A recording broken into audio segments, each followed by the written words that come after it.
Now, the murder of security officer Kipyegon Kenei, who worked in the office of Deputy President William Ruto, has galvanized public attention in the past 2 weeks. It was not the usual death. On the contrary, it was linked to some high-stake deal.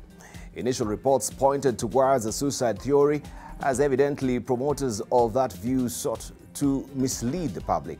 However, the Director of Criminal Investigations, George Kinoti, has demolished that theory, providing graphic evidence to show that the death was linked to underhand transactions at the office of the DP by high-profile individuals. Mr. Kinoti's evidence suggests that Sergeant Kenei was at the center of the alleged arms transaction that was spearheaded by former Cabinet Secretary Richard Echesa. Well, the matter is already being prosecuted in court, but what concerns us here is the amount of vitriol that has since been spewed following Mr. Kinoti's public revelation of events during the transaction at the DP's office. DP Ruto took to the social media to castigate Mr. Kinoti, accusing him of high drama and, by extension, hyperbole. His supporters in the now divided Jubilee House took cue and descended on Mr. Kinoti with vengeance, accusing him of, among other things, playing to the public gallery, but singularly failing to do through investigation on the murder. Now, since his office is in the spotlight, DP Ruto has the right to defend himself and his officers. But there is a line between explaining a position and attacking a public officer. The DP is the second in command in the country. By extension, all public officials are under his command. When those officers make mistake or act in a manner that suggests they goofed, there are structures for dealing with them. Never, however, is it contemplated that the DP will direct personal attack on a public official and act in a manner to suggest that he is helpless when he is the president's substantive and principal assistant. Matters are worse when politicians seize themselves of such issues and rail against public officers. It is demeaning and erodes the public's confidence in those officers and their institutions. Criminal investigation is a sensitive matter. What investigative officers do is not a subject of public debate. The outcomes are used for prosecuting cases in court. This is why we are alarmed when the DCI and his officers are pilloried, because the matter they are investigating revolves around DP's office. The point is that professionals should be allowed to do their work without political interference. Intimidating public officials and subjecting them to public ridicule undermines good governance. We're entering a dangerous threshold where every matter, irrespective of its nature, is perceived along political lines. This has to stop. And of course, that is what we shall be discussing with the panelists here this morning. They're here with, of course, with me. When you saw that particular long shot, they're here. Aaron Cheriot, Dr. Iseli, Dr. Otene Molo. We're eagerly waiting for Jacomi Dio. Also, we have Bone Halwale and Kimani Ometangi. And the guest profiles is up next.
right, those are our panelists this morning.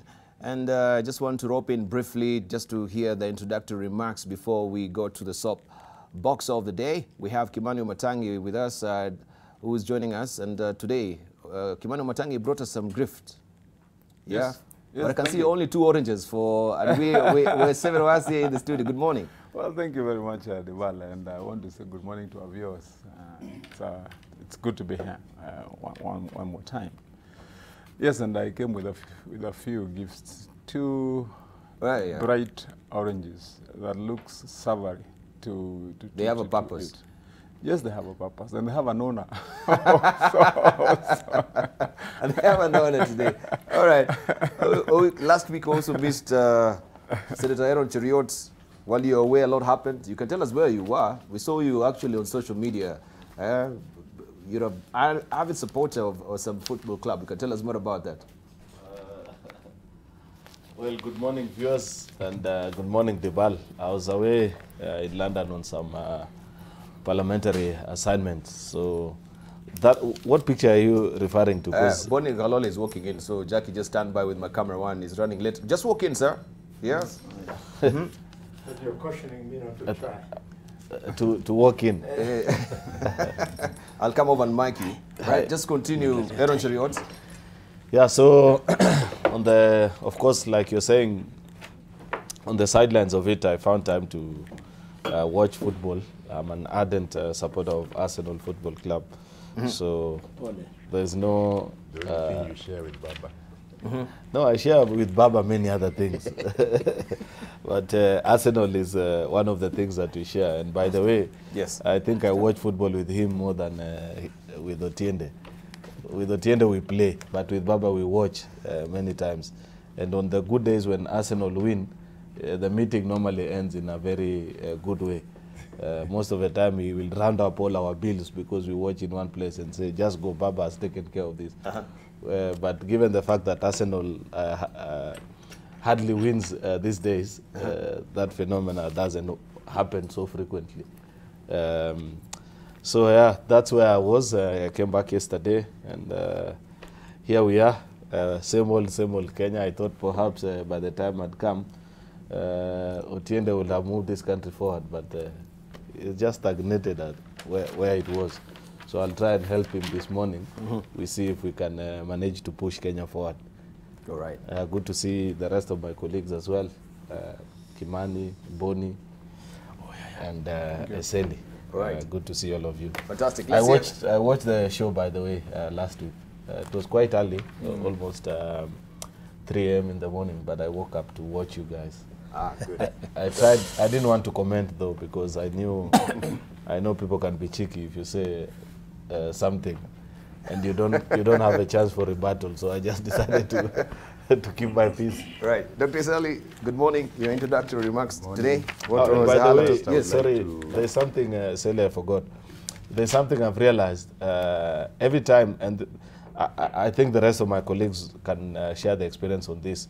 But if there's something out there that make people recognize you, it's being on this particular show and how keen people, especially those who live and work in diaspora, follow this particular show, Debal. On many occasions that I bumped into Kenyans living and working in London, they'd remind me about things we've said on this show. I said, oh, on that day you were wrong. I don't agree with you. I don't agree with what Matangi said. I think Otiende on that day didn't speak the truth. So it tells you that this is a very important show, and Kenyans take us very seriously on the things that we take here. So it's a take home for me to be more serious and focus, try and always say things that move the country forward on this particular show.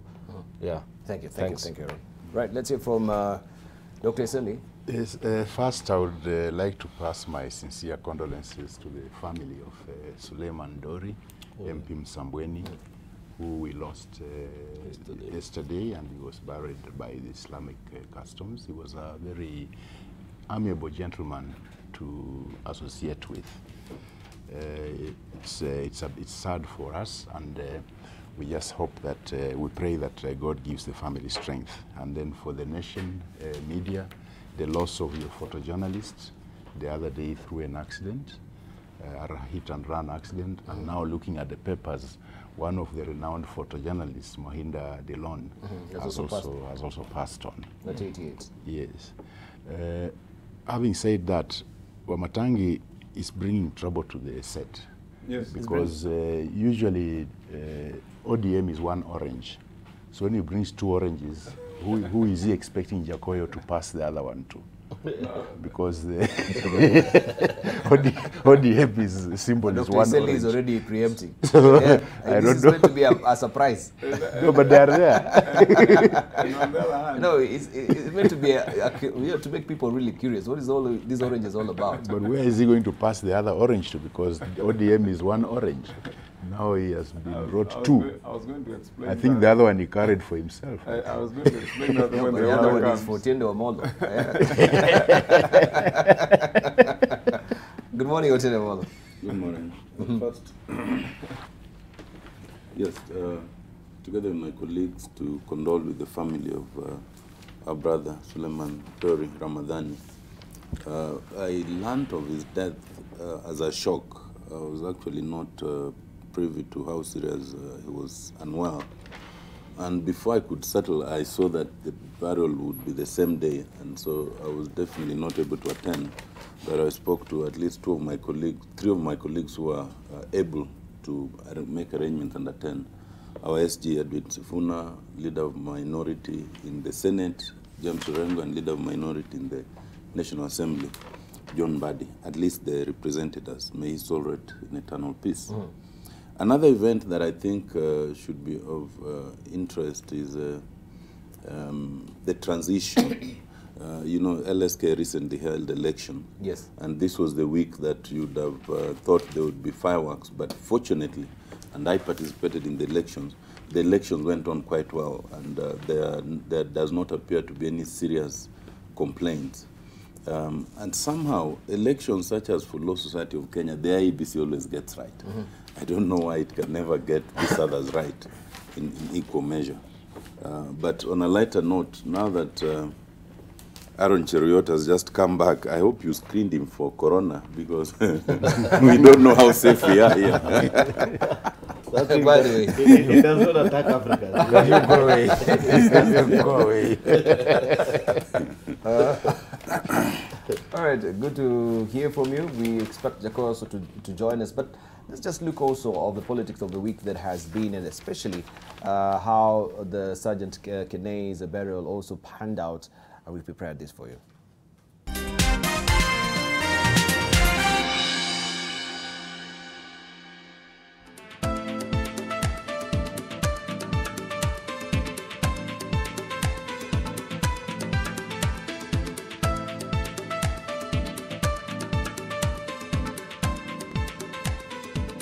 On the 14th February, the year 2020, DCI officers proceeded to Harambee House Annex, seeking to be provided with the CCTV footage covering the event of the 13th February 2020.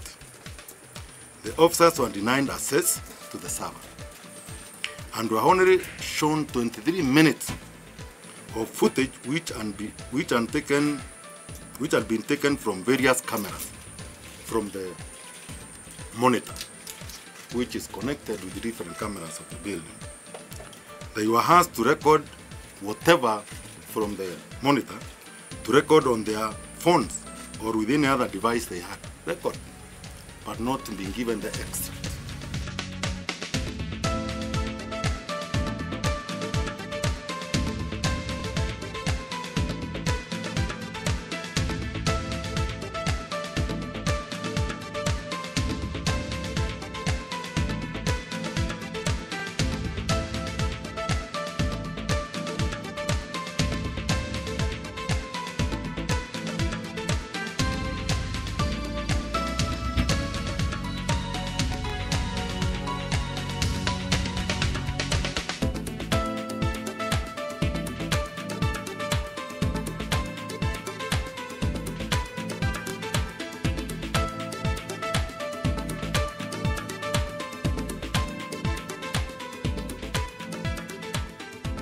February 2020, that is when the deceased was found dead And this was established out of curiosity of his neighbors, who had not seen the deceased, and when they closely examined his door, they realized it was not locked from the inside with a padlock, and it was slightly locked. These doors, for those who are at the scene with us, could see the one to just lock from the inside, and then just a little bit, which means that somebody who just returned the latch a little bit and then they left. When actually he was found, he was wearing pajamas. He did not have shoes, no socks. This is an unarmed police officer with a firearm. He entered his house. I don't expect him to forget to lock from the inside his house because it was still open. Mwili ulikuwa tu umelala pale karibu na mlango. Na huo mwili ukapatikana kwamba ulikuwa na bunduki ya huyu ilikuwa tu pale karibu, na risasi ilionekana na damu imetoka karibu na shingo na imetoka kwa kichwa, and there was a bullet which had hit the ceiling. This is the way of shooting himself, and then definitely the entire spatter of either brain and brain, they were expected to be somewhere here because that's the trajectory of the ammunition after it has been ejected from the fire. And then when we are ejecting like that, definitely the cartridge is supposed, if I'm calculating, goes on the right. There is no fire, we have known that the ejector goes from the, we have not had one. But the one which he had, the ejector is on the right. When he shot himself, and what we were expecting up there was not consistent.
Huyu Kenei ako na wenzake wawili ambao wanafanya kazi pamoja, ni askari pia.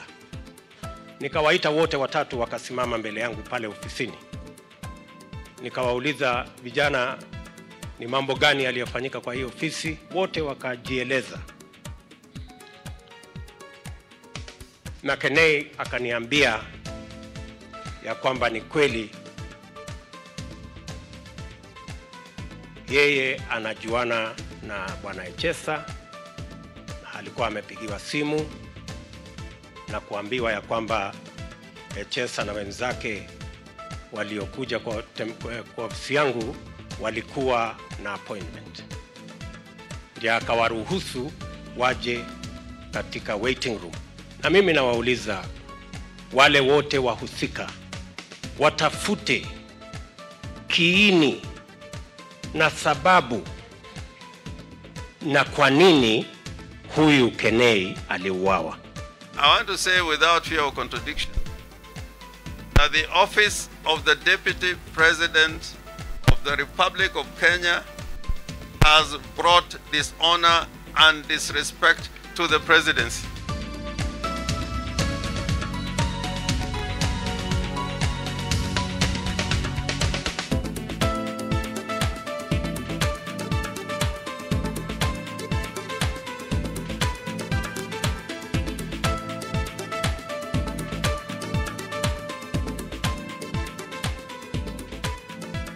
I am aware, and I know, and it's obvious that there is a huge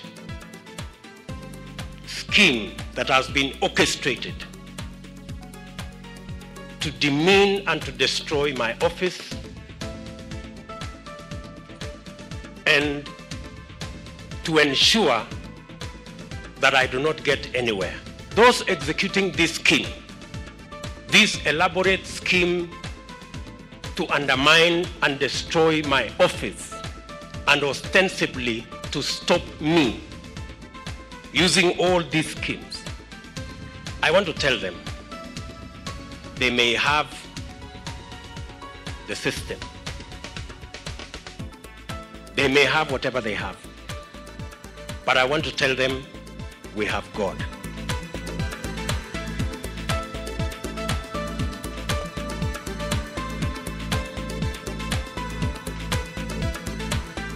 Pengine waniue mimi, lakini sitarudi nyuma. Siwezi kurudi nyuma. Vitisho, njama, hizi zote. Kwa sababu ninajua hata yale mambo yanakuja hapa mbele ambayo imepangwa. But I'm ready for it.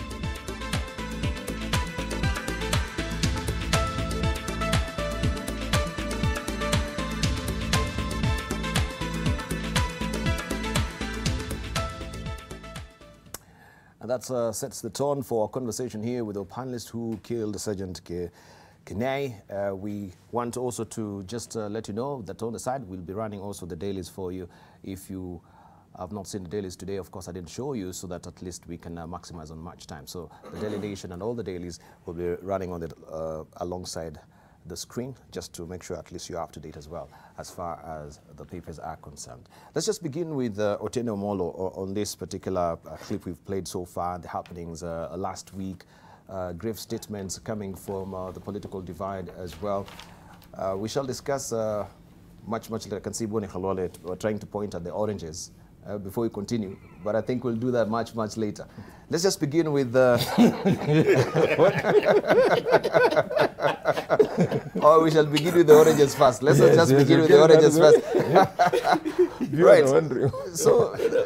So for them that don't really understand why we have oranges today, there has been what Otiende Omolo calls a seismic tectonic shift to the oranges, right? And we just want to Otiende Omolo to tell us more about why we have these oranges here. I thought Wamatangi would do that. He came with them. I have no idea whether he wants to eat them or partake of them in any other way. I think he should explain you came first. with the oranges. Yes, sir. Yes. And, you know, it is always good to honor a colleague, you know, and especially, you know, a colleague who has been of good faith and one who finally, you know, takes a position and a stand. And these oranges I brought for my brother here, Jokoyo Midiwo. And I came and I placed them here neatly. And Jokoyo, just before you came in, Estelle was wondering, why did I bring 2 oranges? and in Orange Democratic Party, the symbol is only 1 orange. I brought 2 because, and I know the slogan is Chungwa Moja. One represents your past.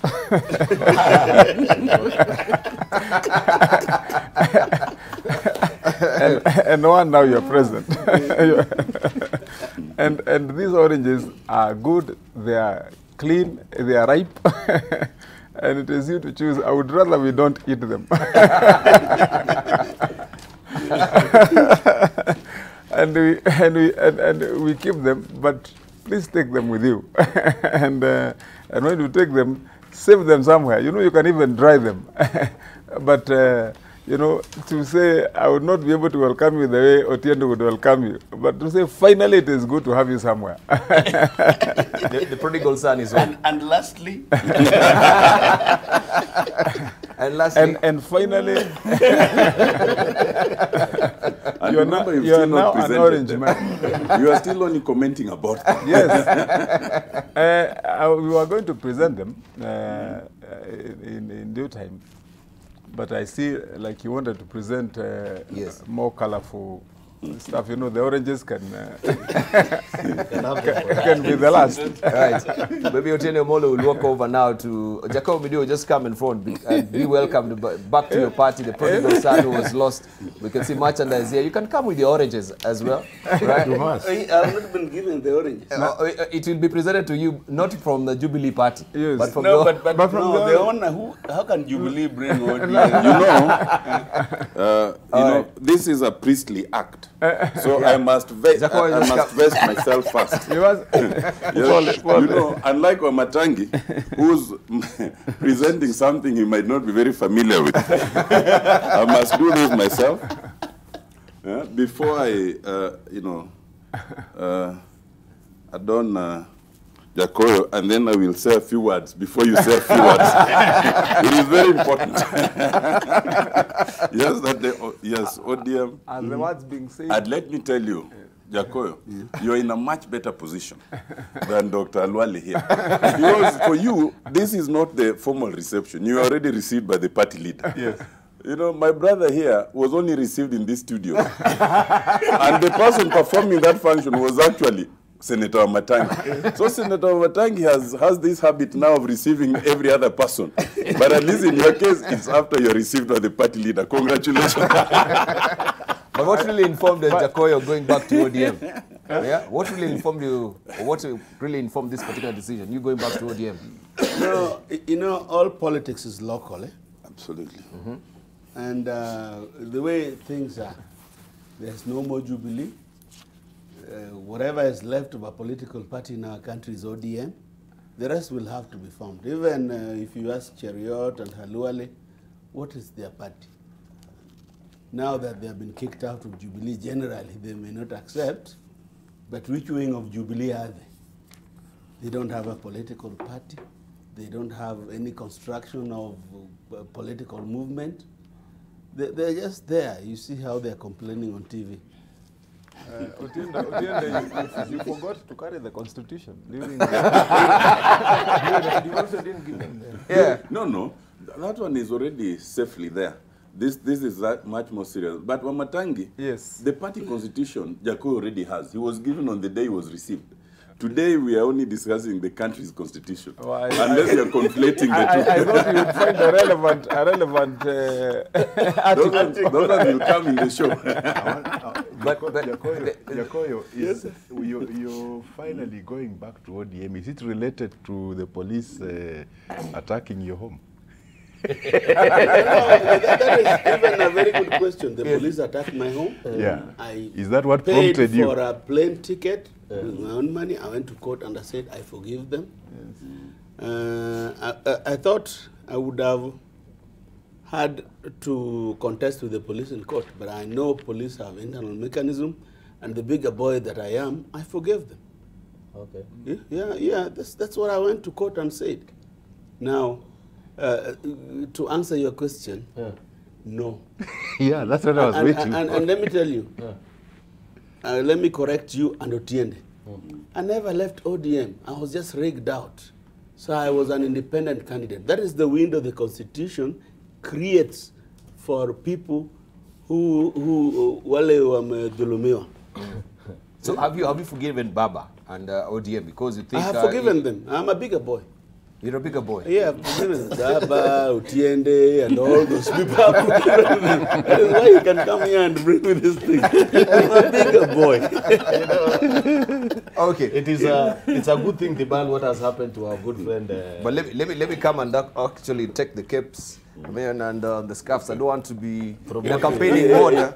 We've not yet started campaigning here, so keep them safely for us. And the oranges can be made. The oranges can be made. Halwale may be interested in that.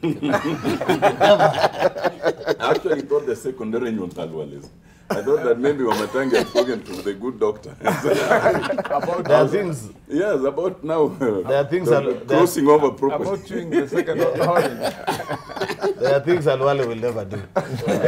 One of which is to join the Orange Party. That one at least I am sure. Anyway. He will never. So, but it's a good thing because Jacoyo has eventually followed his spirit. You know, his spirit has always been ODM, even on this show. It's only his heart and body that has been elsewhere. But now he has decided to put together his body, soul, and spirit inside the orange. You know, I've always told him, if it works like ODM, talks like ODM, then it is ODM. Finally, at least now, that debate is settled. Right. The only disappointment, Jacoyo, you know, we had other very serious discussions. Yes. And I told him, in a proper functional democracy, alternative views are something that's, you cannot say alternative views. You know, if you go to, say, Central, because our politics is domiciled around regions. If you go to Central, there are people who agree with the general thinking of the region in terms of political direction. A majority, but then there are 1, 2, 3, or 4 others who think otherwise about that region. If you come to Rift Valley, where I come from, there are people who, most of us think in a certain way, but there are 3, 4 voices that sort of gives an alternative view to things. And the same is replicated elsewhere, only for the region where Jacoyo and Otiende come from. And I had spoken to Jacoyo at length and I've told him, after 3 terms of parliament, surely, you cannot be doing the things that Otiende first-timers are doing. Your stature has risen. I think if these people rigged you out, it's because they know of your abilities. So what I expected Jacoyo to do, which he had done, by the way, sometimes, so he tried. But I understand how viciously these people have fought you. They've sent police to your house, they've destroyed your hotel. So now you have eventually given up. They've pushed him to the corner. You have pushed him to the corner. Just like, he's just a small William Ruto who has given up.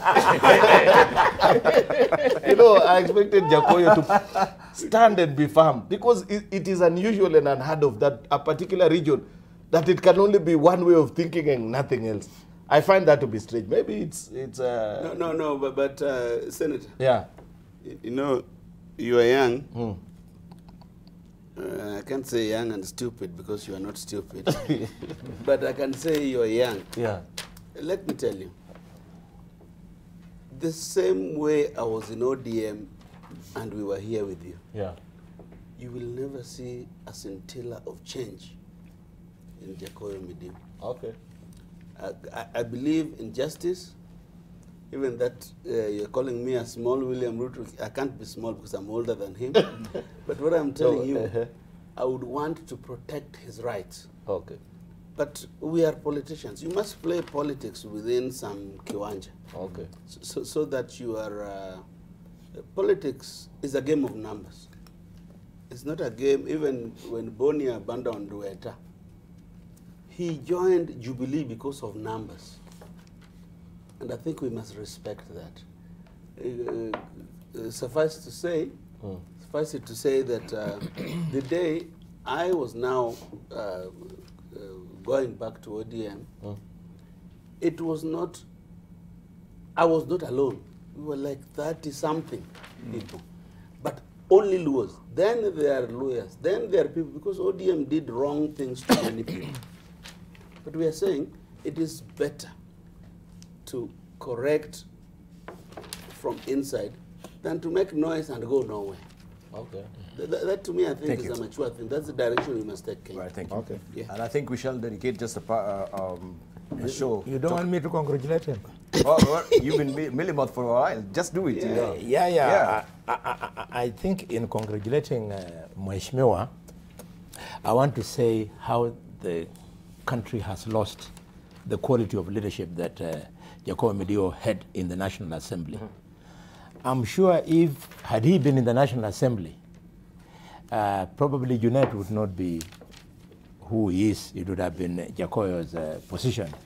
And the embarrassment UNET has brought the Orange Democratic Movement through the poor leadership that he has depicted would not have been the case. So it's again hoping that he'll find his way back into the House, of course, as the whip of the minority in 2022. I'm sure he's going to get to that. It's also a plus for the people of Gem, because my brother Elisha, the only talent he had that brought him to Parliament was that he was very close to Kidero, and they used to attack me with goons and so on when I was putting them under pressure. And then he became visible. It is bad to democracy that the only way a son of the Luo nation can become a member of parliament is after you have only sought one vote, the vote of the ring leader. So we'll live with it. May I congratulate my brother for coming with 2 oranges. Yes. One orange is for Jakoyo. Yes. The other orange allow me to give Honorable Eseli. Yes. He knows where to take it, Eseli. No. I have said that. You see this down. Since he has refused to take it, let me tell him, take it. You take it so that it is shared with Kalonzo Musyoka and Wetangula and Mudavadi. Even being told in black and white that you are not members of ODM, they keep on sneaking back. Just tell people that you are unable to underwrite your bills. That's why you are hanging on ODM so that you get something from the political party fund. For as long as you are still hobnobbing with the ODM in parliament and in BBI rallies, that orange is yours. This one is Jakoyo's. Finally, I hope you'll have your take. I hope, and Jakoyo, I hope, Yes, sir. that you, the 2 people I've worked longest with, Honorable Elizabeth Ongoro and yourself, your real reason for going back is what you have said. And that it has got nothing to do with you now also having your turn at the laundry. You know, the laundry at Capitol Hill, once you have problems like Elizabeth Ongoro, you've been sued for CDF. If you go to the laundry at Capitol Hill, motion moja tu, and you are as clean as cotton. So I'm not too sure what you have been stealing.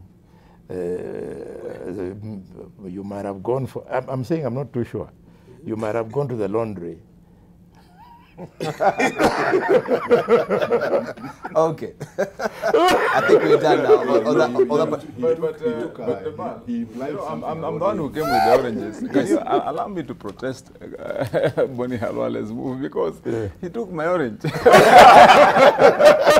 and I donated the oranges, 2 of them, and I give them with a reason. Then unceremoniously he takes one and hands it over to other people. Boni Halwale knows where he can get oranges. It could be maybe to donate. Yeah, please. Then we wrap up on it and go to the topic of the day. When we talk about the association of ANC, Wiper, and Ford Kenya with ODM, despite being mistreated, I think you need to understand one thing. BBI rallies, while ODM is trying to pretend that they are the owners, BBI belongs to Kenyans. That's why, apart from us attending them, I think you've seen Kipchumba Murkomen also attending. Have you questioned them? Have you given them part of the orange? And finally, I would like you to know that by the history of this country on governance issues and on proper running of national affairs, I would say that when we were in government with ODM, we ran a better government than Jubilee. So I think I'm associating with the right side. Thank you. You are the one associating with the people who are running this country. Thank you. Let me have my say on this orange. We finalize with the tenure on the orange, please.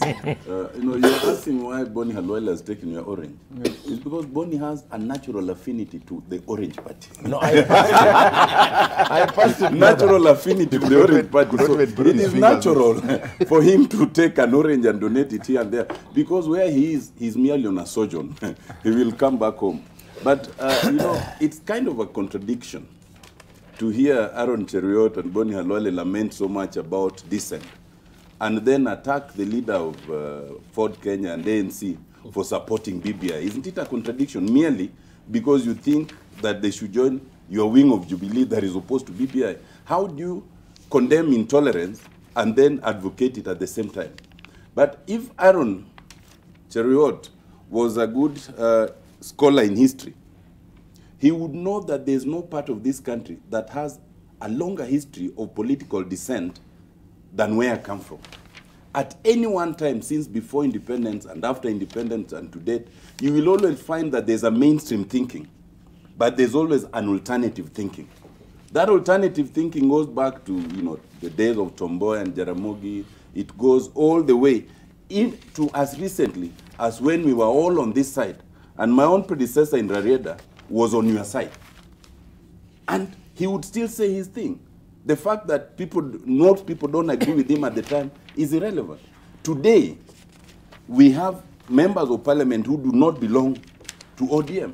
We have Honorable Masara, who's an independent, Shakil Shabir, who's an independent. We have Olaga Luoch in Fort Kenya, and they're still, it's okay. So it is wrong to attack those who have chosen to come back, like Jacoyo Midio, my own sister Elizabeth Ongoro, by merely saying that now they've come back either for what Boni, very dangerously, claims to be reasons for wanting to be laundered, or because it's for some other, pressure. I think we must allow people to exercise their independent thought and will, to come back and will, to live at will. At least for me, thank you. Hopefully, Jacoyo will not be calling me a member of the Sultanate anymore. So I am quite happy. We will now be on the same boat on this one. Right, thank you. Thank you. Let's wrap up that particular discussion on political parties. And of course, we know also there is a bill that is on the floor of the House, the political parties bill. You talked about funding, and I think that has been also a bigger component on how this winner takes all, like ODM, or Jubilee, when it comes to the funding as well. Maybe you can just put us to the know briefly, members of parliament, if there is anything on, because I know there's a sort of a bill in the House right now that seeks to tackle the issue of funding, briefly. I'm not privy to the bill yet, but yes, I think the current sharing of political parties fund is undemocratic. It's not useful for this country, because what happens now is such that they have made it so difficult for many parties to access the fund. Even parties that have representation in various assemblies in the country cannot access the fund. And yet, the whole idea about political parties funding, which by there I need to remind the country, that the initial bill was actually brought in by the former chairman of Ford Kenya, Honorable Muskari Kombo. They are the initiators of political parties funding. But right now, what we are dealing with has been distorted to the extent that you find all the money goes to one or two parties.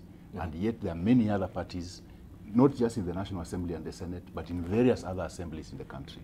I think that needs to be looked at carefully, because somebody imagines that then they are reducing the number of political parties in the country. I don't think financing should be the way to reduce the number of political parties. There are better ways to do that. I believe that the time when political parties funding was being equitably shared by political parties, there was vibrant democracy. You could see that with the kind of debate we engaged in and with the kind of people we had. But right now, with the money just going to two parties, you can see what's going on in the country. While the rest of the parties are so disenfranchised to the point that they cannot implement their activities effectively, because then you have to rely on individuals' generosity to be able to run your affairs. And that was the whole idea of political parties funding, so that a party stops being a property of an individual who funds it. But if we continue this way, then yes, and Kenyans should be very worried, because then we are reducing this country to an ODM Jubilee affair. And in my view, both those parties are dysfunctional. And if we reduce the country to be at the mercy of these two parties, we are doing a disservice to democracy. Right, thank you. And I think during our time in Senate, in the last session, Boni Halwale was one of the most passionate contributors to that issue. I remember he contributed to that matter. They came up with a at length. And because I think from what I followed the discussion that time when you contributed to it, Boni. And the issue was I think narrowed down to what you'd call the terms and conditions, or the threshold that has been set for a political party to qualify to be a beneficiary of the funding. And so you find largely to what Eseli is saying, it becomes in quotes, unfair. And for that matter, creates a monopoly of the big parties gobbling up all the funds, not necessarily to promote democracy as it is supposed to be, but to fund political expansion of those parties. I think that was the debate. It would be better off probably rationalized. One would want to wonder then how will it play out at this time when we are also agitating to have a parliamentary system? How would that play out? It would be a big discussion. Yeah. Right. Can I respond to the question? Just a moment.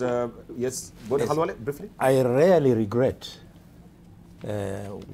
some of the many things that I did in Parliament. But one such a thing that I regret is when I moved an amendment to lower the threshold of the requirement for a political party to access the political party funding. Because in so doing, I started thinking contrary to what Muskari Kombo had envisaged, i.e. to try and kill the so-called briefcase parties. You might like it, you might hate it, but some of the political parties now represented in Parliament are actually engaged in enterprise, in the sense that let me get a few MCS here, a few MPs here, one governor, senator there, so that I can get access to political party funding, and the time of nominations, people will pay my party. So they are in business. It should be strengthened. You members of Parliament who are still there, go and strengthen that so that we have got serious political parties that can compete for presidency. In fact, the only parties that should have access to this fund is one that competes for the presidency and proves that they have competed at that level. So that we move away from these small little parties. I'm not having a Sally on mind, but he's having himself on mind, because his target is usually to get MPs in Bungoma and in Trans Nzoia. You know, you can't believe it. Even during the NASA negotiations, we had negotiations within negotiations.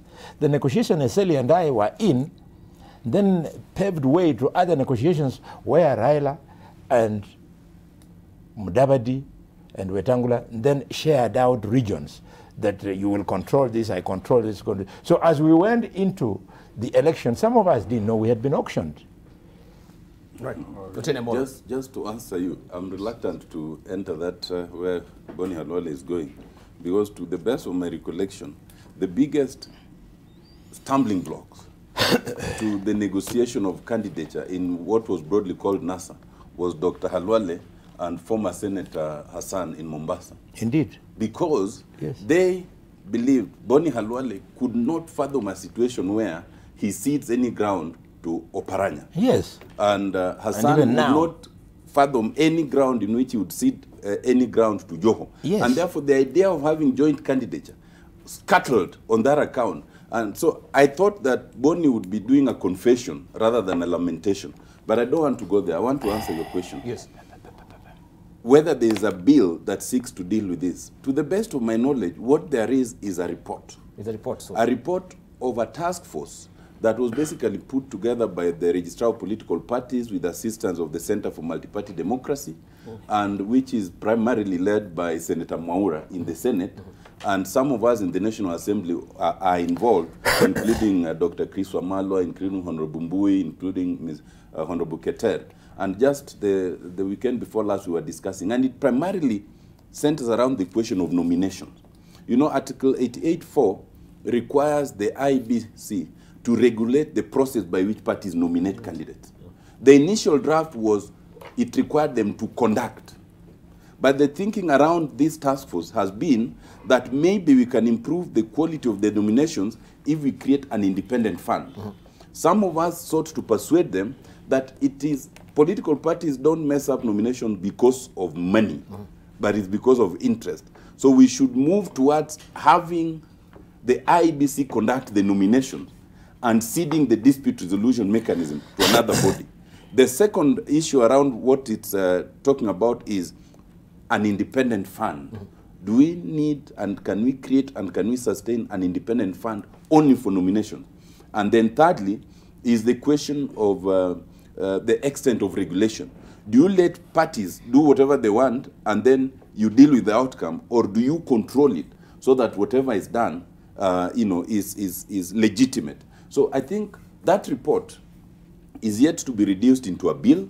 It is yet to be agreed on the text of that bill and whether it's to be introduced in the Senate or in the National Assembly. Most likely, because it might involve money, it may have to be initiated in the National Assembly. But that's where it is for now. Right, thank you. But finally, with the Jacob video. Just 1 second, just 30 seconds. I agree with Bonnie. I opposed that recommendation. I am surprised that Dr. Chris Wamalwa's name is not being mentioned. Oh, yeah, he did. Because he's the one who said he wanted monies to be shared by these briefcase parties. Ford Kenya is not a small party. Ford Kenya was the Jaramogi party. It was the national party. But it has been reduced to a Bukusu party. Why should we fund it? I think so if you are let me just let him finish. Let me finish. You can do that and tell me if it is not, because when you have these briefcase parties looking for taxpayer money, it is how not to do it. In other democracies, even individuals who are billionaires who want to contest for presidency, they fund their own processes. Here is a political party that goes, even when people are going for nominations, they don't agree that people negotiate. Why do people only negotiate, or why must people only negotiate when it is time to divvy up money? And when people are going so that people can get numbers, the contest between ODM and ANC and Ford Kenya in Western Kenya, that is how Jubilee got an advantage to get that 54% thing. Because Ford Kenya refused, ANC refused. They could have been given. You negotiate. Politics is art of negotiation. That after the fact, after they have no numbers, they want ODM money. That to me, I think, is a very wrong thing. Money is not divided amongst coalitions. Thank you. Money is for political parties. Correct. Right. I think I know you have said something very critical, which I need to we wind up with you because we've got a lot to cover ahead. I don't think Jacoyo is right to say that Ford Kenya is a Bukusu party. Just the same way ODM has got majority Luos, is the same way that Ford Kenya has got majority Bukusus. Every party has a stronghold. But Ford Kenya has got representation up to coast. So I don't know why he's saying that Ford Kenya is a Bukusu party. We have MPs in Kisii. Are those Bukusus? Or you are now trying to baptize Olago Olocha a Bukusu? I think there is something. People fear Ford Kenya because Ford Kenya has got an outreach throughout the country. Are you serious? Yes. All right. And they fear Ford Kenya. Thank you. If Ford Kenya actually got funding. Thank you. We're not here to hold brief for our Kenya parties. got funding, No, thank you. People like ODM will be the you. loser. And that's why Jacoyo can say such nasty words. Thank you. Let's wrap it and go back to independents are more than Ford Kenya MPs. And you are part of the cause. You made us lose Kakamega by your misbehavior in Kakamega. No, Kakamega was auction. No, he misbehaved in Kakamega. He made us lose seats. Just a moment. No. Fairness. He went campaigning our want candidates. to have a discussion about Ford Kenya, do that when Eseli is not on the show. Yeah. Otherwise, he could could fly over this side and start but you must disengage yourself from When we are discussing Poland. Right, thank you. We have a bite from Boni Halwale as well, just to take us back to topic of our day. Also, him giving his reaction on the investigation by the DCI. Just take a listen. What the Director of Criminal Investigation is doing is very dangerous. Police officer Kinoti, yeye ndio anatembea na propaganda badala ya kufanya investigations. Kwa sababu vyombo vya habari viko hapa, ningependa kumwomba kwa heshima kubwa President of the Republic of Kenya amwambie police officer Kinoti aanze kufanya kazi ya polisi, asifanye kazi ya wanasiasa. Akifanya kazi ya polisi, ataambia Wakenya kwamba Kenei aliuawa na nani. Atatuambia jina yake na atashika huyo mtu na mshtaki. Sisi kama Wakenya tuko na maswali. Tunauliza Kinoti, sio Kinoti, unatuambia watu watatu ndio waliingia kwa nyumba ya maskini marehemu wakamuua. Tafadhali Kinoti, vile umejua hawa watu watatu, ambia Wakenya majina ya hawa watu watatu, tuone umewashika, tuone umewashtaki. Namba 2, Kinoti ametuambia tuko na mfanyakazi katika Safaricom, kampuni ya simu ya mkono, ambaye alitoa information kwa simu ya marehemu Kenei. Tunataka Kinoti ashike yule mtu mwenye alitoa hiyo information, and we want him to be charged for being an accomplice to murder. Isitoshe, tunataka Kinoti atuambie majina ya hawa wazungu wawili wenye walikuja na aliyekuwa waziri Echesa, walikuwa na akina nani, na waliingia Kenya kama watalii ama wafanyabiashara ama conmen ama business people ama hitmen or mercenaries. Kinoti must tell us. Tukiuliza namna hivi, Kinoti anatuambia we can deal with you because you are not allowed to debate an investigation. It's you who is inviting us to debate the investigation because we are doing political agenda. Sisi hatuogopi.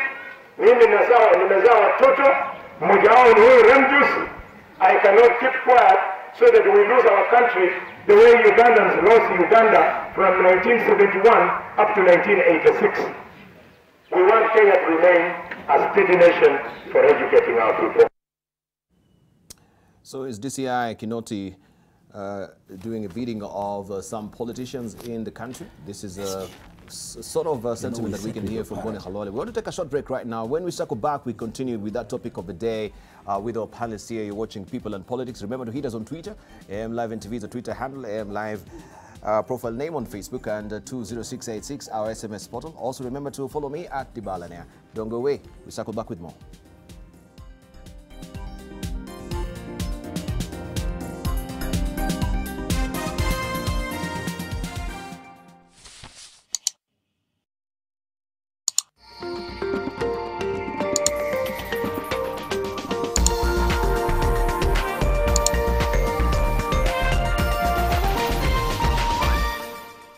Building tips for general construction should be bought from reliable sources, should not get dry before the specific curing time given for best results, must be kept certified. Exactly 50 kilograms guaranteed in each bag. Adding strength to Kenya's landmarks, power for specialized constructions, cementing the nation's future. Simba Cement, the strength and pride of Kenya. Now also produced in Nakuru and Mombasa. Things are thick. Think kama yeye penzi lenye umepaka kwa macho. Na wewe unamjuaje?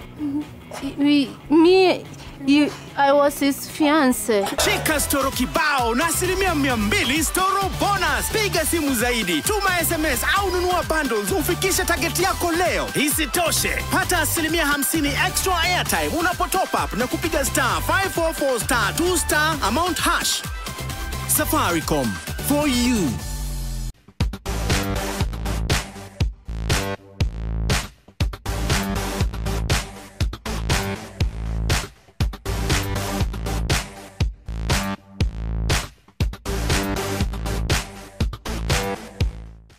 When you're facing stubborn stains, you're always in a fear fierce fight. Clean Soft kicks out stains. Kima Teki.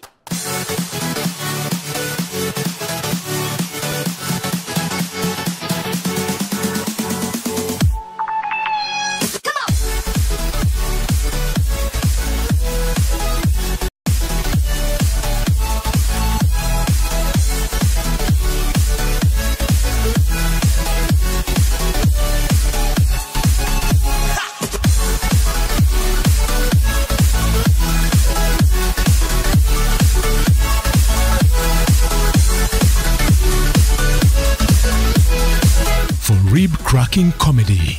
Just move to NTV. Mara ngapi itakwambia niwache kucheza hiyo kitu? Njoroge, your opinion doesn't matter. You're just a houseboy. Unanifinya nyinyi ni nini nifanyike? Mimi sikutaki. Enda utafute wale wanaume wanalala kwa mtaro. Leo jioni nisipoona hizo pesa kwa simu yangu. Utanijua. This is Father Bartholomew Dominianos. Please just step on to the confession box. Is Prince Fulvius Aurelius Valerius Mayweather Jr. Mayweather's son? You are under arrest for robbery with violence. Anti-bus.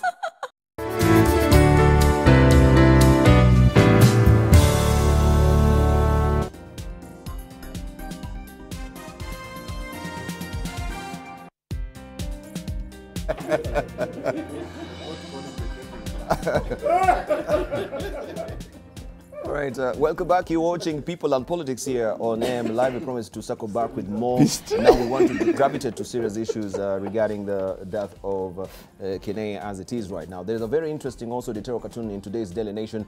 When the system takes out its frustrations on the system. That is today's Daily Nation, and we can see here, this has been drawn by Victor. I just want my panelists to respond to this. Let's just begin with this particular topic, and Bone Khalwale also respond to what you said there. Serious also allegations you make. Maybe you can also substantiate that. But Otiene Molo, yes, your comment on first of all, this editor, it's very interesting. When the system takes out its frustrations on the system, and so you're wondering who is the system. And I think the DP, as usual, is shown there, I think, crying and practicing. I don't know whether that's what's called shadow boxing. This is the punching bag now. Yes, the DCI. Is the DCI. But that cartoon should be read together with the caption underneath by Macharia Gaito, with which I agree completely, that where William Ruto has reached, he should do the honorable thing and resign. When you are the deputy president of a country and you maintain that you are duly elected and you are supposed to deputize the chief executive, then you come to lament that the system is fighting you. You have so sufficiently lost faith that you have no business sitting in there. Do what Jaramogi did. Resign.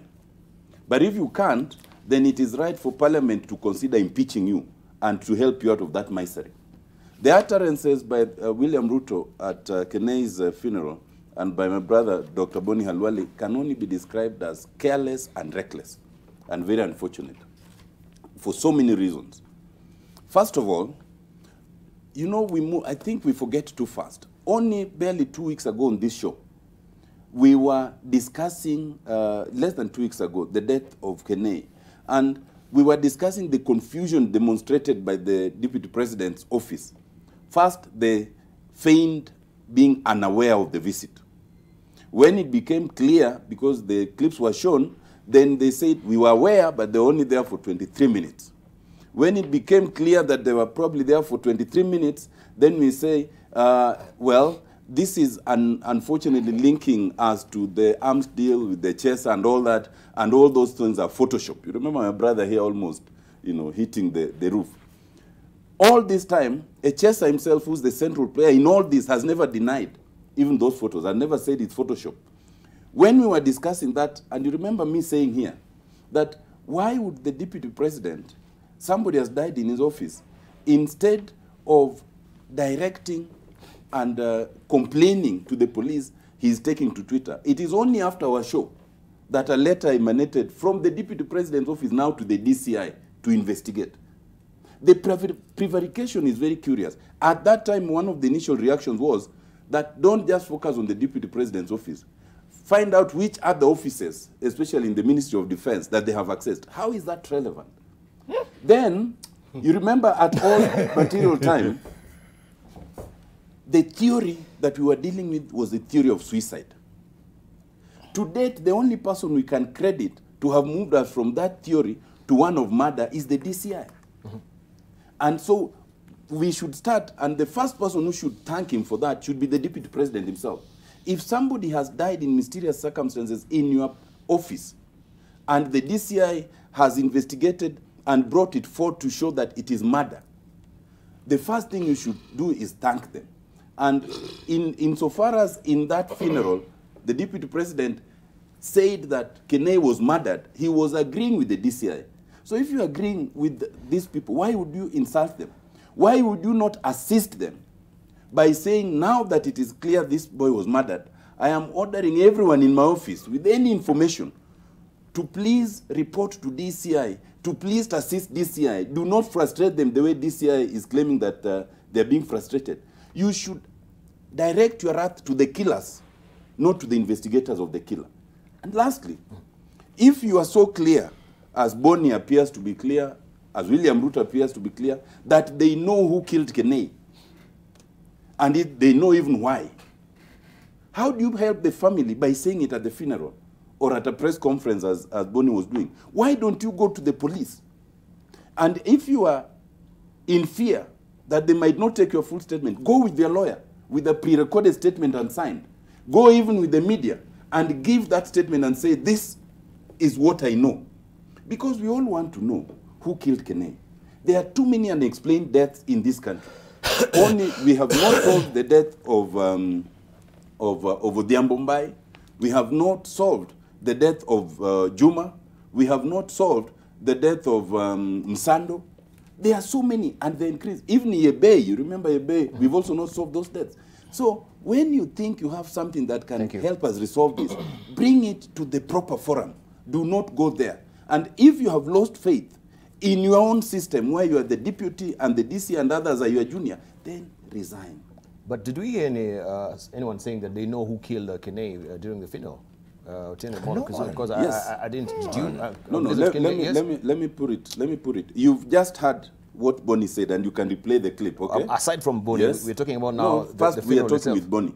Then about the funeral, the Deputy President is on record as saying that the death of Kenei is being used to fight him.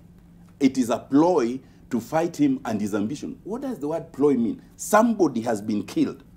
What does that mean? It means you have things, you know things more than what you are saying. Leave it at that. That's what we mean. Oh, let's hear from Senator Aaron Cheriot.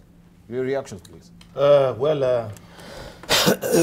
Dibala, I continue to find myself in a very difficult situation.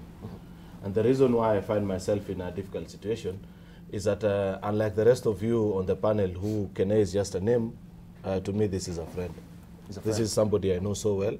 This is somebody I talk with. This is somebody I spoke with even on Monday, only for his body to be discovered on Thursday, because I found him in that office on Monday. That is the day that I think actually that was the last day for him to be in that office. Then he disappeared on Tuesday, Wednesday, then I think on Thursday is when his body was found. So when you read the things people say, you hear Otiende Amolo speak about Kenei, you are sort of lost, because it's not an abstract discussion for me. This is something that is real. It's unfortunate what has befallen a young person. And it's really sad that we live in a country where even when people have been killed, at least to this particular moment, you would have had clear, proper explanations of what really transpired. But up to this particular point, the kind of explanation and the stories that we keep on getting from DCI and from Nation newspaper particular, which is an avenue that the DCI has chosen to be a place where he wants to conduct most of his investigation and send his leads, you get lost as a Kenyan, and it's really unfortunate. You see, for ODM and Otiende and the likes, this is just political scavenging. latching onto anything that they can to throw mud at the deputy president, which is really unfortunate. It's the least that we could do. A decent society, I would expect that even in things that are sad and of this nature, you'd be the last to jump on things that you have little understanding of. I would, for example, begin by saying, you know, I hear you, Dibal, when you try to tell us, oh, why are you questioning the DCI? Why are you doing that? You forget that DCI is an institution. And the people that work at DCI, they are our brothers, they are our sisters, they are our friends, they are our neighbors. These are people that are known to us. So information is bound to get out. And the reason why, for example, you keep on hearing people saying that the DCI is not being completely factual is because we have information to the contrary of what he was reporting in the press conference. The DCI, when this particular incident happened, and I'd wish him, and I want to challenge Kinoti to say, if I am misleading the country, set up a team of 9 investigative officers. 7 out of 9 rendered a theory that is different from what he read from that particular press conference. Unfortunately, for reasons that are best known to him, and I think it is within his right, if he perceives that he doesn't agree with what his investigators have done, to lead people into a particular direction. Even this article that by Macharia Gadho that Otiende is referring to, he agrees, at least with many of us who say, what was the purpose of that press conference by Kinoti? After watching it, did it leave you in a better place to understand and say, oh, perhaps this is what happened? He kept on showing us people moving in an office, entering, going out, vehicles driving in, driving out. I thought in a country such as ours, that is so technologically advanced, by the time you're calling a press conference as DCI, you'd have been able to reveal and say, ladies and gentlemen, we've made some ground-breaking access into this into the investigation that we're carrying out. We now know the people that were in communication with the late Sergeant Kenei. We know the kind of instructions that he was being given. If, as he alleges, for example, this theory that he's pushing that the phone records of Sergeant Kenei at Safaricom, and I expect Safaricom, being an international company that is listed not only locally but internationally, to clear its name, because DCI Kinoti has told us that somebody went to Safaricom and actually deleted the phone records. So we expect Safaricom to also come out and clarify and say, how safe are our records, for example? If today something was to happen to me, is it the case that it won't be able to establish who called me and that kind? How weak are the data protection systems at Safaricom such that any employee can come in, especially over a case of this particular magnitude? You know, he would have explained to us and said, after this happened, we visited Safaricom, we've gotten the employee who got access to these particular records, and that kind of information. At least it would have helped us. To me, as I sit at this particular moment, if you ask me, was it murder, was it suicide, I do not know. And in all honesty, the very office that I expected would at least help me have closure on the death of someone I knew is sending mixed signals, unfortunately. You hear this from this particular person, the DCI is explaining that, and the sole purpose of his press conference, if you ask me, was it to confuse us as Kenyans or to shed more light so that people understand whether this thing was an intended murder or assassination? I do not think he gave us the sufficient information, because if you watched, 90% of the journalists who asked him a question, there was only one standard reply, that we are still investigating. We are still trying to find out. Then people asking, so why did you call us here?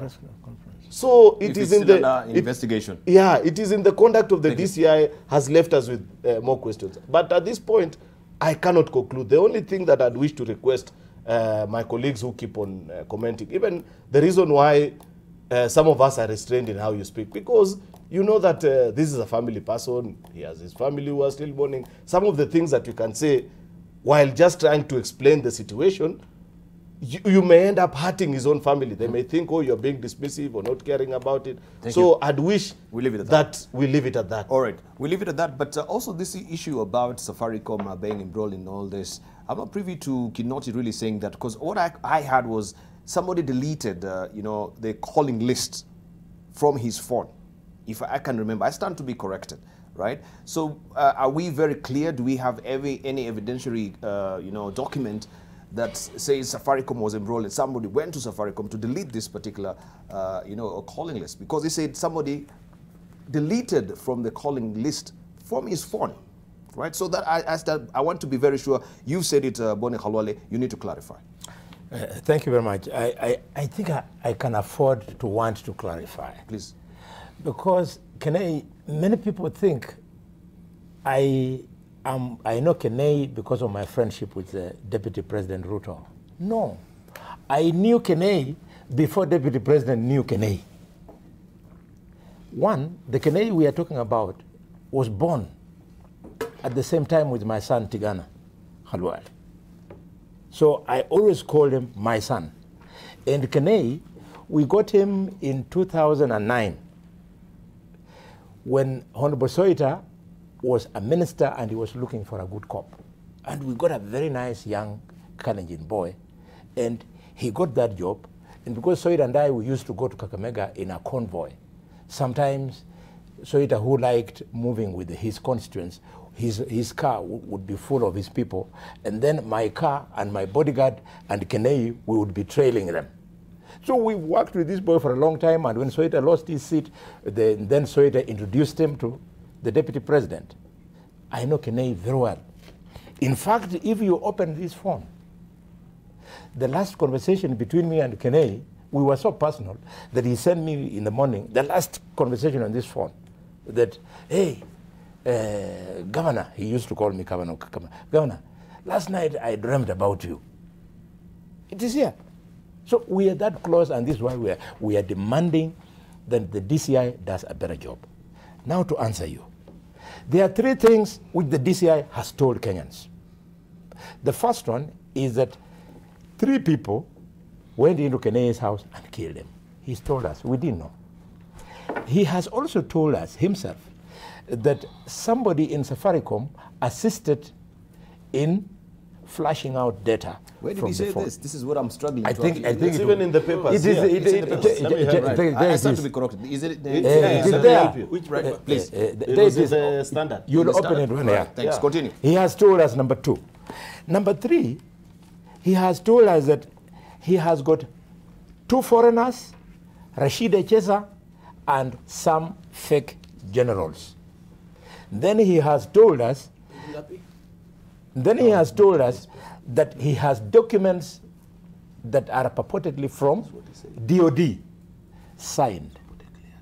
Based on these 3 findings, he can choose to arrest us or intimidate us or do what he wants, but we shall keep on asking him, since you know these 3 people, why have you not arrested them, told us their names, and charged them? All right. Number 2. Before you go to number 2, because Aaron has given me that particular, paper just to see. I will continue. The caption, you will continue. Oh. The caption reads a mobile phone data provider, right? It's not very specific, unless there's a specificity inside the daily that I've not seen. So can we be very cautious? From his phone, not from the mobile data provider. Yeah, from his phone. Yeah, that's what you're saying. Yeah, I'm saying from his phone. Yeah, right. Not from the mobile service provider. No, that's his phone. Yes. Okay. Just continue. Look, yes. Deleting data from a phone, it is something which can only be achieved by the people who control the data that goes in and that comes out. So let's not go into that debate. But let's talk about. We need to clarify, because you mentioning a company here that is not actually verified that it is the company. It's just saying a mobile data. Okay, it could be Safaricom, it could be Airtel. Let's leave it at that. Let me read for you so that you guys don't get confused. Please. This is a headline of, I think, the Star that week. It says that strangers were in police officer's house in Nairobi, Villafranca Estate, when he was killed, that they liaised with an employee of a mobile service provider to clear data from his phone. Clear data from his phone. Yes, so it could be Safaricom, it could be yes, Airtel. we don't know. We need to clarify that. It's very important. Or even Orange. Thank you. So now, the good DCI, and we are insisting, is that both the mobile provider's employee and the 3 people that he has information that came to that house be named, arrested, and charged. And then these 2 foreigners, those Wazungus, he should tell us categorically who are they, how did they enter into this country, under what permit? Were they tourists? Were they hitmen? Were they mercenaries? Were they business people? And if they are business people, do they have a history of dealing in the business of selling firearms? Finally, and don't cut me on this one. Okay. The DCI has carefully avoided to speak to the word Department of Defense, DOD. For God's sake, they even have told us that they arrested a chaser with documents that are purported to have come from DOD. So why is he not telling us why he has not taken the investigations to DOD for him to tell us that he has since established that those were fake documents? Those documents are signed. He could help to tell us who signed those documents at DOD, or tell us the denial of DOD about the signing of these documents. And then finally, why he can't run away from this question of DOD is because the office of the Deputy President does not procure for the government of Kenya on matters arms. The procurement of arms is a preserve of DOD. Why is he not concentrating there? He wants to do that which is politically correct, i.e. try and connect the Deputy President. This does not mean we are using the DCI as a punch bag.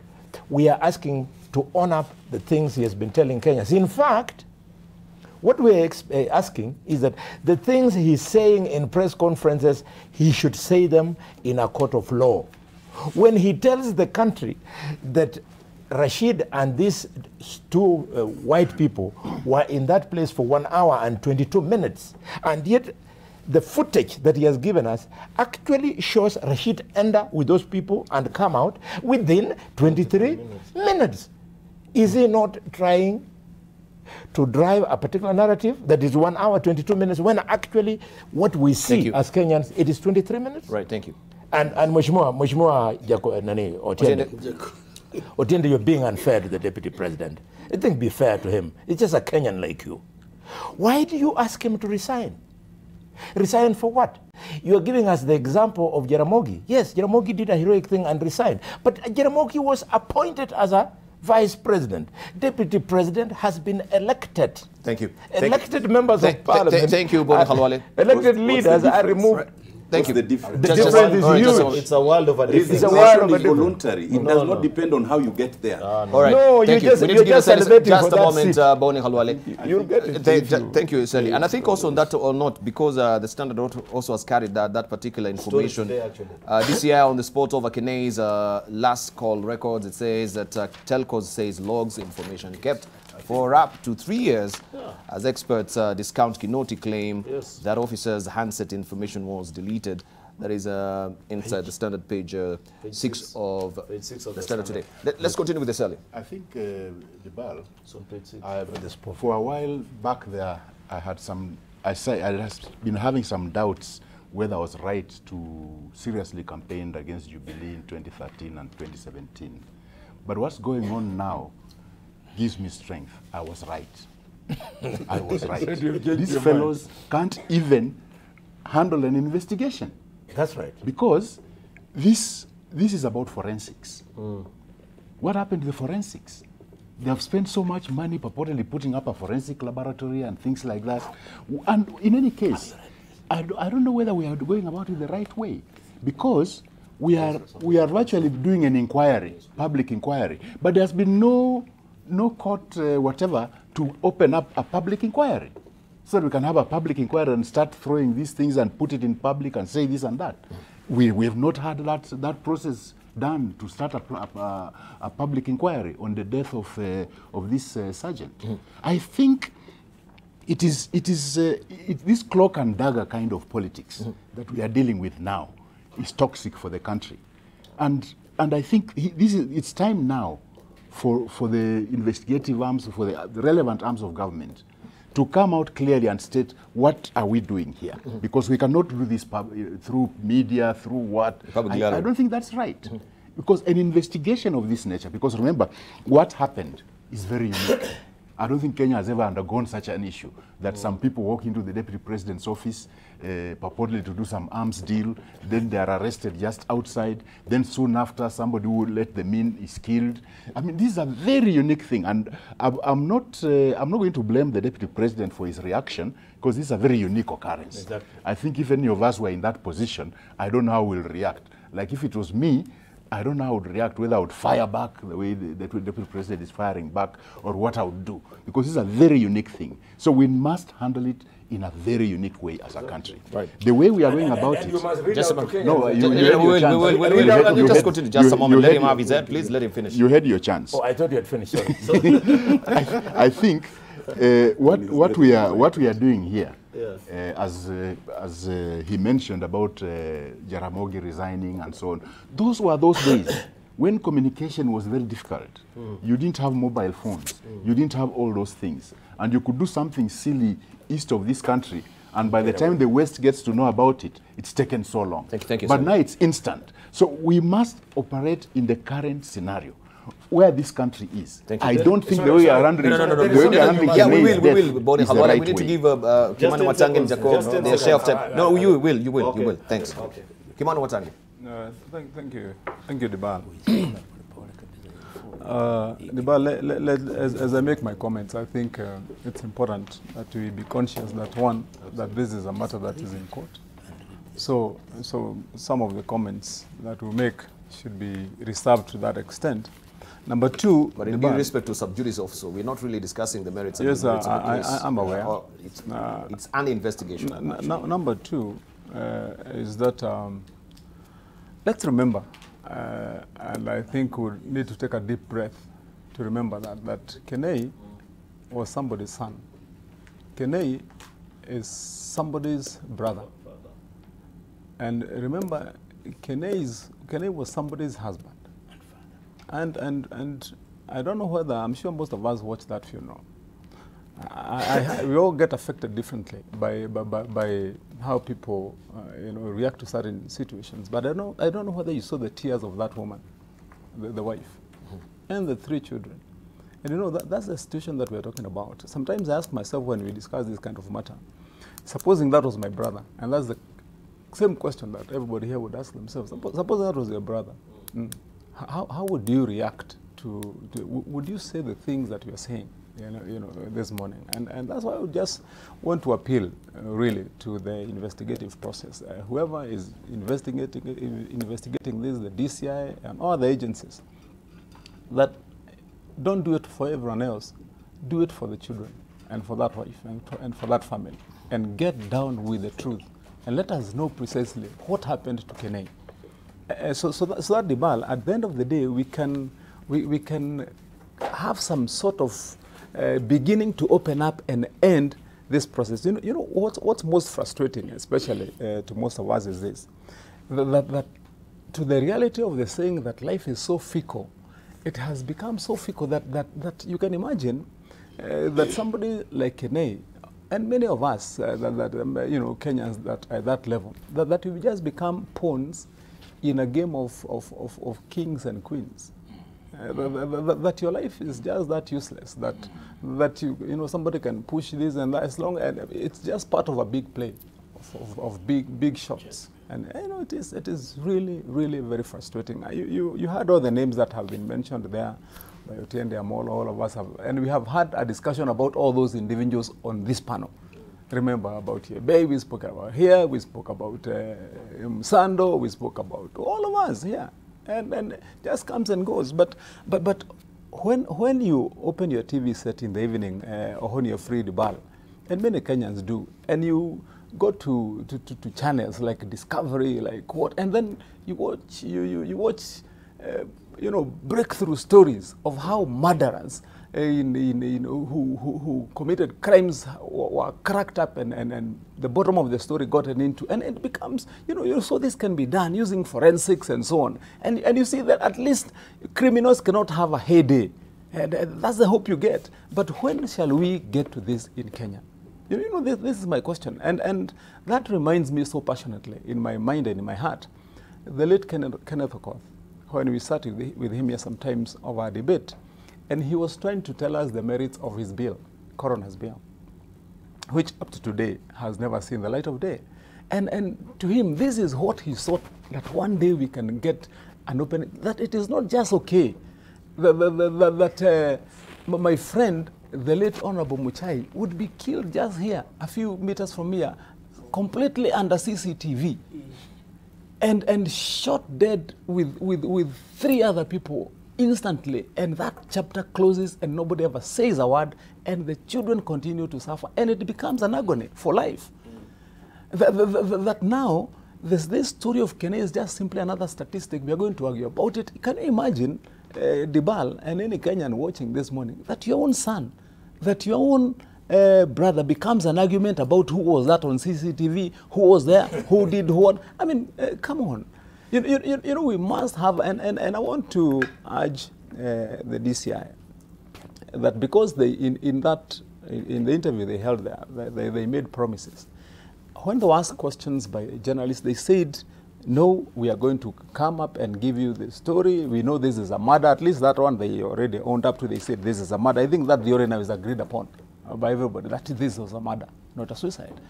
And when they were asked so many questions, who was involved, they said, we are going. I hope that this comes very, very soon. Thank you. So that there is closure to this. Thank you. At the end of the day, Diban, we must start to see a new reality in this country, whereby, for me as Wamatangi, it is safe to know that in my smallness, in the big game of power, that somewhere I am safe, that my life means something. You get what I mean? You just don't live around and looking over your shoulder, knowing that you can get hit the following minute, and then you just become an argument on AM Live. That you know, Matangi was walking here, he crossed the street, he entered there, who was that guy who was looking like Jacoyo Midiwo, you know, and then that story ends. And yet, it has been committed. There is possibility of bringing it to closure and to truth. Let's get these guys, whoever they are. And the DCI should do that immediately. Right, and you mentioned also the National Coroner's Service. It's an act right now, right? It's not even a bill. It's been, it's an act. And I think this is where the parliamentarians also, you fail us, because this coroner, we have an independent coroner who's supposed actually now to be doing this forensic work as it is right now. If we do not really, you need to differentiate the way you're pronouncing it as corona. Corona. It's not corona. You're pronouncing it to sound like the virus. It's corona. Yeah, it is corona. Yes. Yeah. Yes. All right. In this age of coronavirus, it's important to differentiate that we don't have an act. No, it also depends on the school you went to. The coroner's bill. All right, so it is an act right now, as it is, and I'm saying that you as parliamentarians, you're failing us to implement what actually the coroner's bill is really talking about as it is. That's the executive. Sorry? Parliament no, to steamroll. You know, but we have the CIOC, isn't it? What is the role of the CIOC on this? No, that's the work of the media. No. What is the work of Jeremiah Kioni with the Constitution Implementation Oversight Committee? Anyway, oversight. All right, oversight. Let's hear Jacob Midio.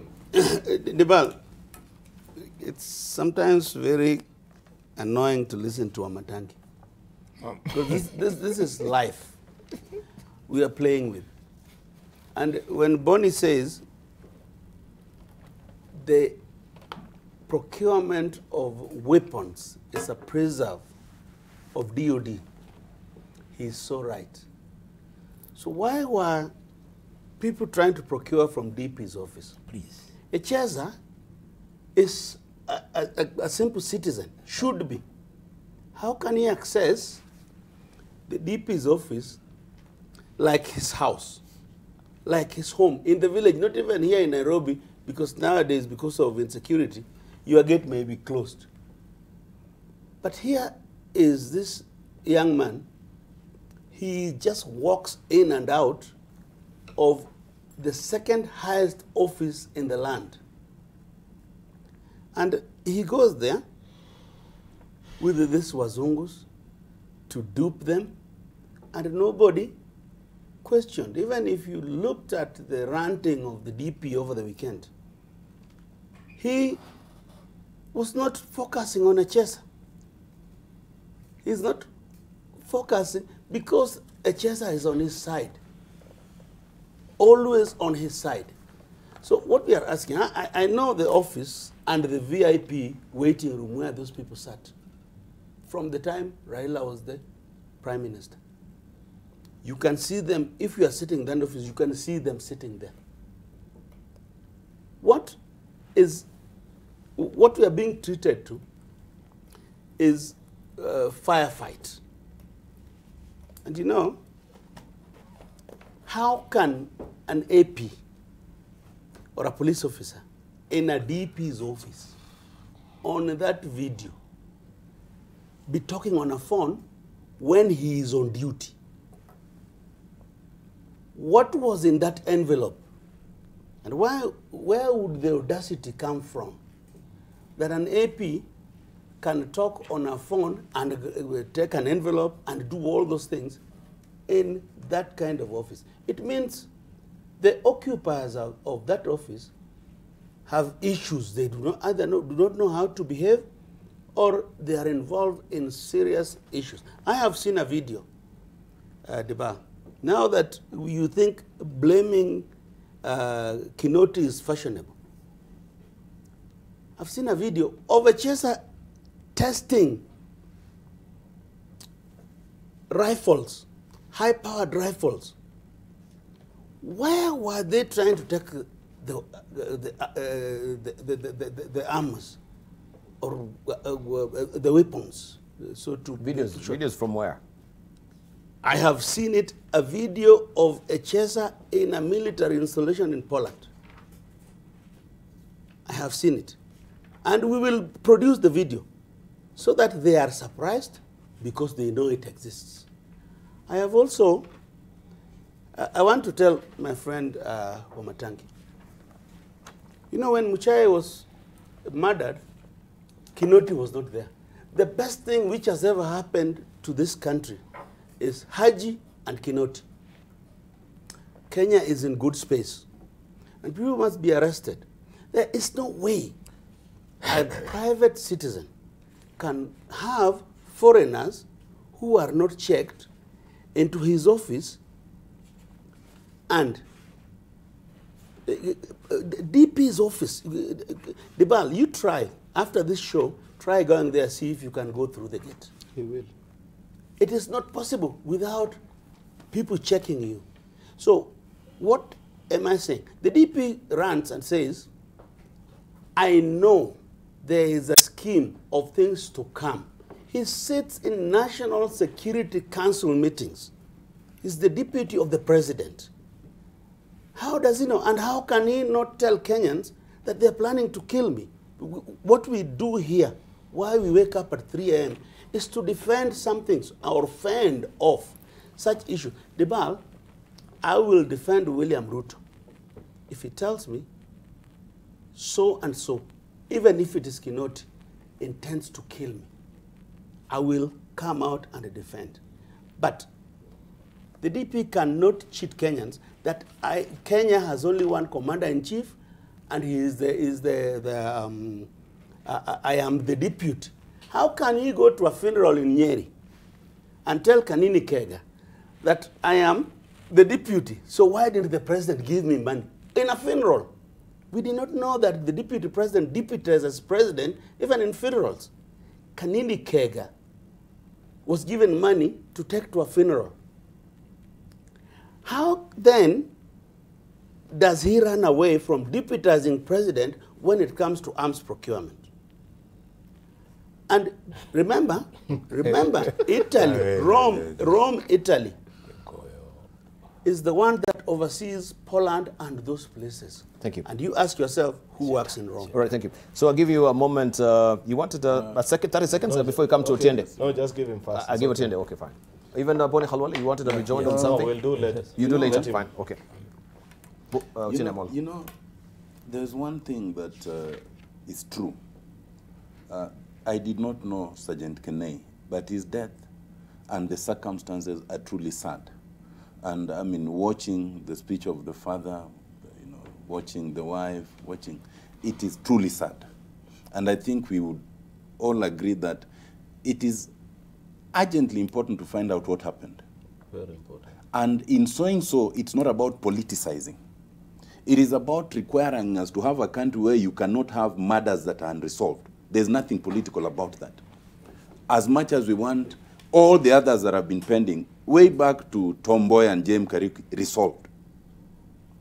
But Senator Aaron Cheruiyot and Dr. Boni Halwale, because you had the advantage of knowing the late Kenei, you cannot sit where you are and say the things you are saying, because then you are not helping the family.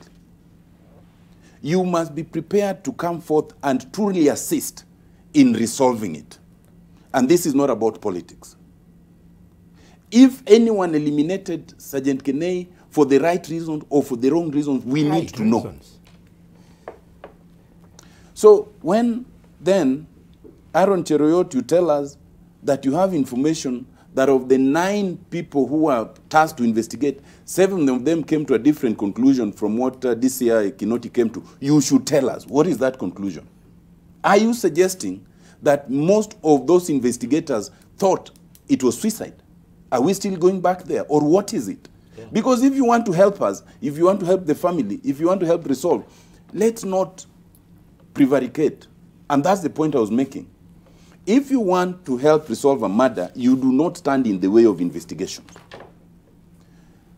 It is true, and I've said this before here, and to this extent I will agree with you and Boni Halwale to an extent.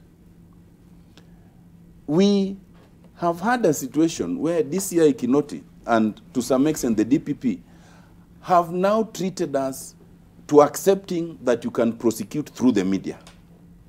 That you bring your investigations to the media, even before the people being investigated know, before they're even taken to court. That you pronounce your evidence in the media even before it's presented to the defense. That is wrong. And that I stand by.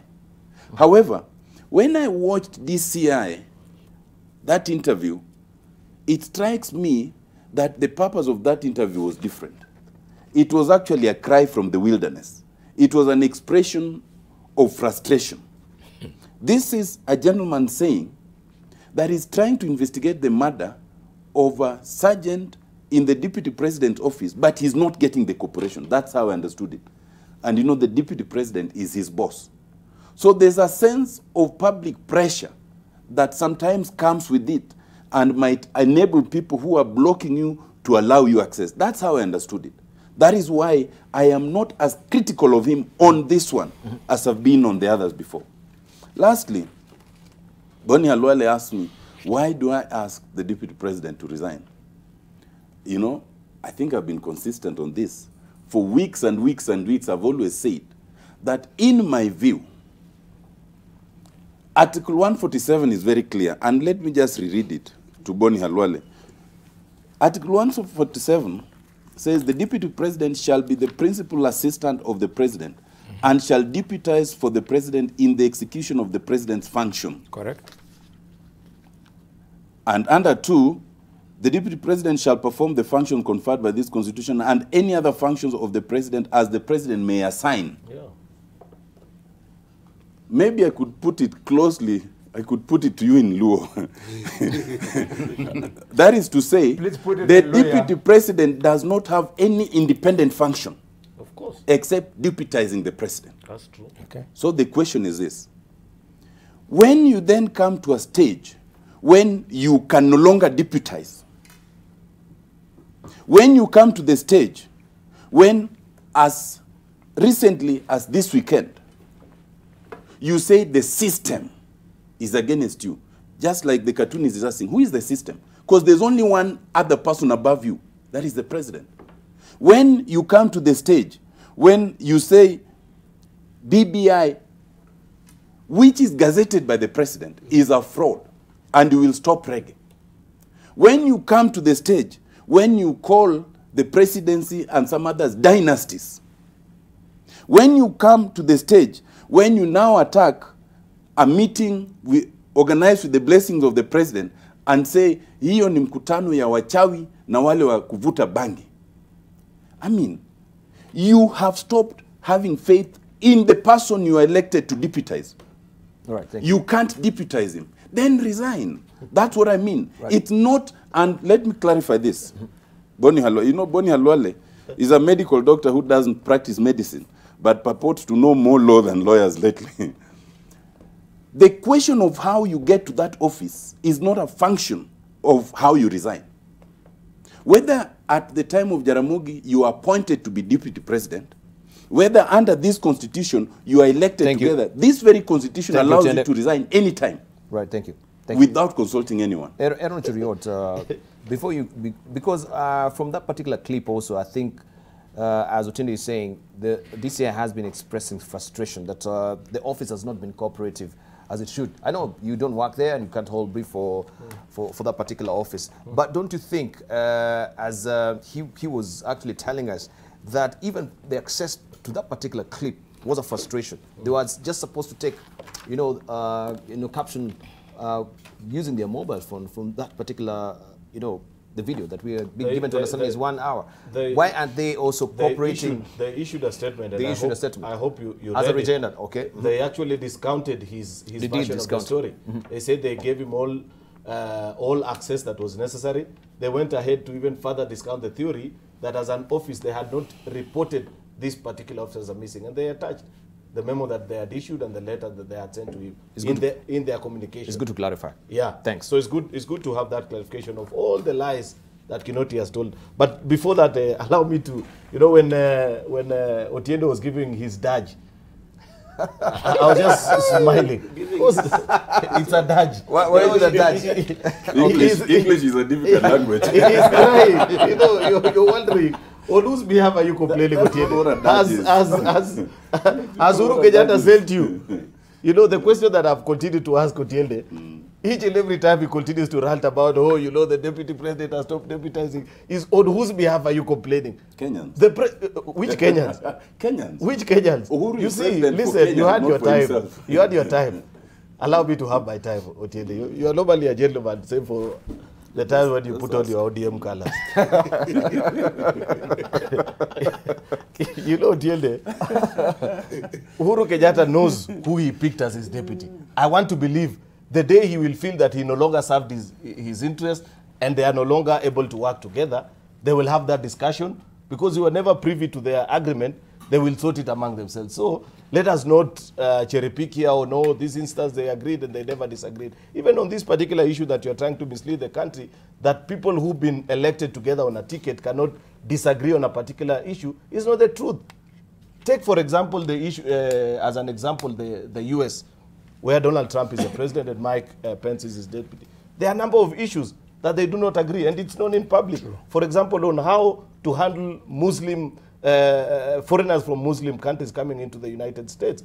The policy that is in place was propagated right from campaign time up to their time in office by his deputy. Trump had a completely different view about it. He had said, when I become president, no person from Muslim dominated countries will ever visit this particular state. So there is absolutely nothing unusual about holding a divergent issue on issues of national importance. Therefore, distinguish that particular narrative and perhaps separate and know what is it that you can complain about, what is it. If ODM as a party you feel, for example, that things are not okay in Jubilee and you want to assist us, please, there'll come a time where we'll call out and say we need help. But as of this particular time, nobody has invited you into Jubilee to try and sort out the challenges that might be there. Back to this particular issue, Dibal. On page 6 of the Standard, and it's something that, you glossed. I know you, Dibal. Whenever you're caught flat-footed, you love glossing. No, listen, keep quiet, brother. Watch out. I was not glossing. No, listen, you glossed over this issue. Yes. Listen to what the experts are telling Kinoti on why they think that he is lying. Just pick the Standard as well. Yes. Standard page 6. Yes, Telcos says logs information are kept up for 3 years as experts discount Kinoti's claim that the officer's handset had information was deleted.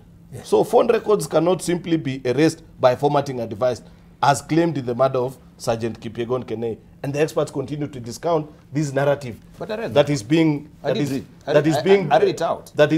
perpetuated. The word is glossed. Okay, that's what it is. Okay. The issue of phone records has been discounted by experts. The office has given a clarification on all these myriad of claims that are being given by Kinoti, that we have given you all our cooperation. We have sent you all the officers that you asked that they come to your office. They have recorded their statements. That on the second day when we realized Kenei had not reported to work, we sent out an alert in communication, said there's an officer who's a person of interest. Please be in the know that since Tuesday he hasn't reported to work.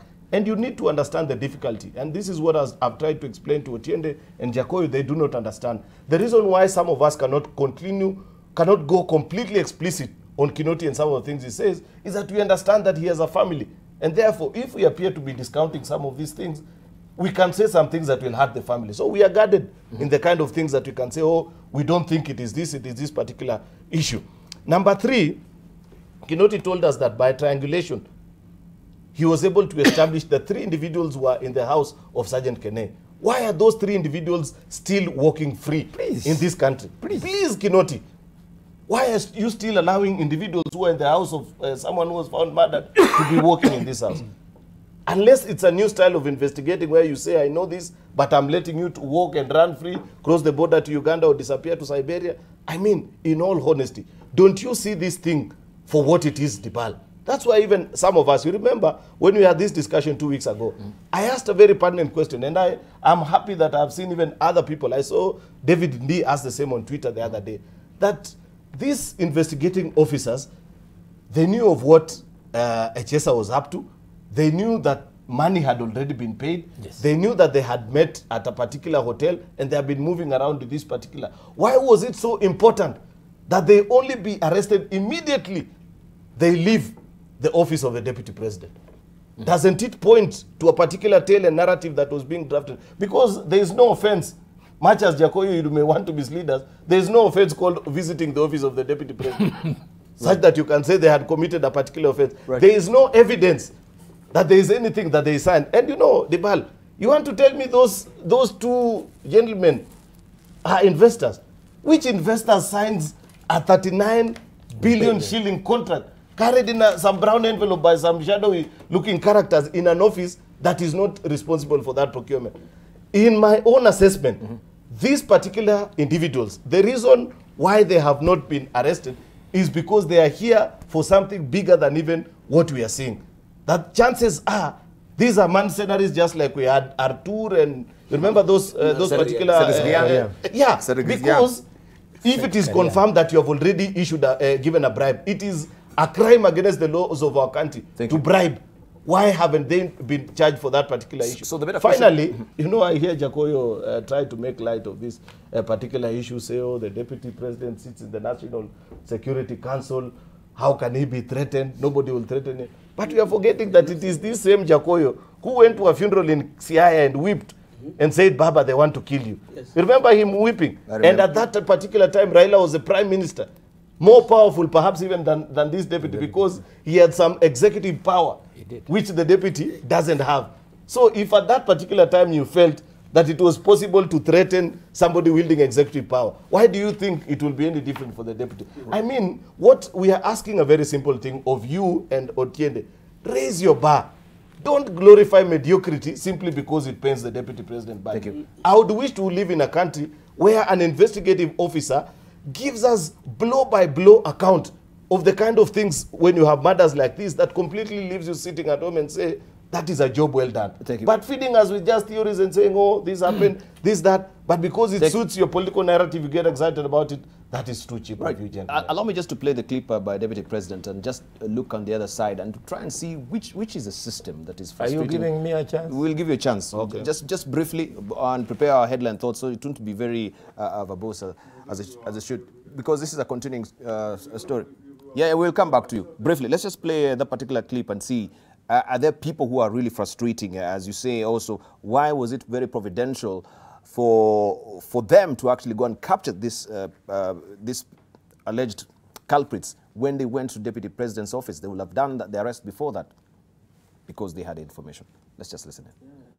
I am aware, and I know, and it's obvious that there is a huge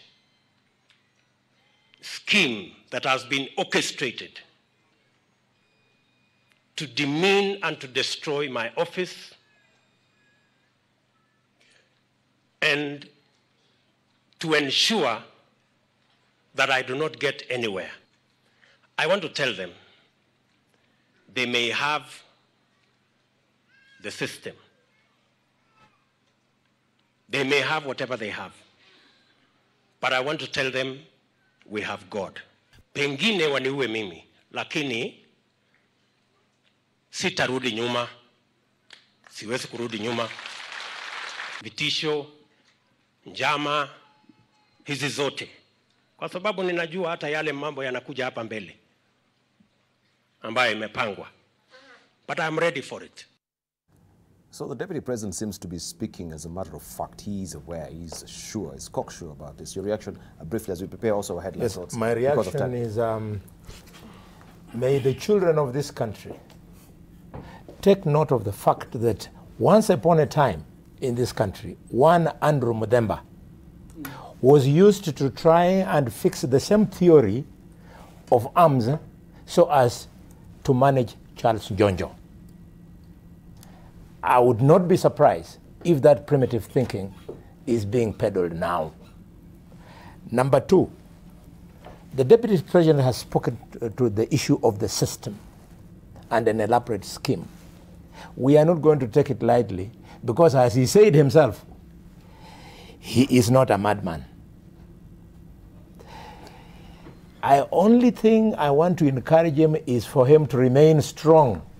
Because even in 2013, the so-called system tried to force Mudavadi on Kenyans, and that time I was celebrating because they were helping me. They tried to force Mudavadi on Kenyans, the so-called the system, and the will of the Kenyans prevailed. As they say in English, the power of the people is greater than the power of the people in power.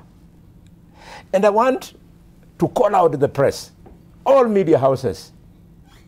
You should stop aiding the so-called system in getting away with these schemes of theirs. What do I mean? Two cases. One in Murang'a, just before the weekend, or was it over the weekend? When members of the public in a rally of the Deputy President rubbished the ill intention of the governor of Murang'a, Mwangi wa Iria, to try and disrupt a Deputy President's function. The media did not give Kenyans. Kenyans got to know it through social media. Number two, yesterday, the chairman of ODM, when he tried to hit in Msambweni at the Deputy President, Kenyans have only gotten to know about it through social media.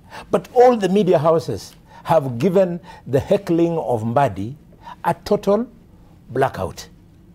Please, media, don't take sides in this very important issue. Finally, please, briefly. Finally, I have been challenged by my brother, Amolo, that I'm trying to practice law. In the very least, I'm just, when law requires common sense, we use common sense. When it requires lawyers, we pay you people. So on this obvious thing of common sense, my brother, let me tell you, the element of surprise is one element in court. Thank you. Which a good lawyer uses to win every case. What kind of case is this man called Kinoti going to win by divulging all the information that he has? But Amolo, you remember the nice books we used to read called Sherlock Holmes? We'll leave it at that. All right, let's hear from Jacob briefly. We're winding up. Yeah, but briefly, sir. You know, not a madman. Ruto is not a madman. Of course. He's just a man who is not wise. How do you even rant in a funeral? And if, you know, a wise man would have even blamed the death of Kenei on a chaser. You know, Debal, no. Kinoti held the press conference because he's dealing with a monster. The office of the Deputy President is a monster in corruption and now death. And Kinoti has no other way of protecting his investigation other than talking to Kenyan people. But that still stands to be an innuendo. You don't have any evidentiary documents to actually categorically say that. I have not blamed the Deputy President for the death, What I'm saying... No, even the office of the deputy president, yes. No, but the video was shown. Kinoti showed the video. Of someone being killed? All right, just give you of the guy who was killed, and he linked the What's your point? What's your point? My point is that you cannot come here and begin blaming Kinoti for conducting investigations about the murder of a young Kenyan. And Dibal, you know, just let's be fair to one another. You know, you can even keep all the phone logs. Kinoti has not said they have not gotten the phone logs. That's what he said. He has not said they have not gotten them. He said the information was deleted. All right, thank you. Which was a lie. But lastly, we have a deputy president who calls his boss a drug user. Did he? Yes, because the BBI is an issue of Raila and Uhuru. He calls Raila Mchawi, Uhuru a drug user. You know, Kenya must have decency. It's the ODM interpretation. No, so but I will interpret it my way. That is why we are here. Kimano Matangi, your closing remarks. You have allowed yourself to be angry. That's why. I'll take only one finally. Sure. Start with the finally. We start. Well, when there's silence, I will. Anyway, Dibal, I wanted, my attention was drawn to that report on page 6, and that's what I would want to just comment on. That second paragraph, and I would want to be urging the DCI, because that second paragraph says that as of now, the DCI has not sought records from the telcos company. That one he needs to do, but also to clarify that in the first paragraph there, what this report was trying to also clarify is that by deleting data from a phone, you do not affect the data in Safaricom. That was a clarification. So if the data in Kene's phone was deleted, the one in Safaricom exists. And so that is the ambiguity that actually we were talking about. From the phone. Yes, from the phone you raise. Yes. But in the main data, it remains. It's not the rest, of course. Yeah. So that's what we would want to hear. The reason why I was emphasizing on this is because I would want to close with the remark that DCI should resolve this, not for the president, not for the deputy president, not for Jacoyo, not for Chariot. He should resolve it for these children and for the wife. And face them and tell them that this is the truth. This is what happened to your son. This is what happened to your father. These are the culprits, and bring them to book. That's what we would want to say. Thank you. Yeah. And it's very important also that you data breaches. We have the Data Protection Act right now. It's good to get that particular clarification also from page 9 of page 6 of the standard as well, that there are conditions to access that is access to sites and records, right? That is in the standard. You can read that. Let's just hear closing remarks from. We're winding up. 30 seconds. I think I agree with the Deputy President that he's not a madman, but he should tone down some tinge of megalomania that he does experience at times. That scares some of us from him.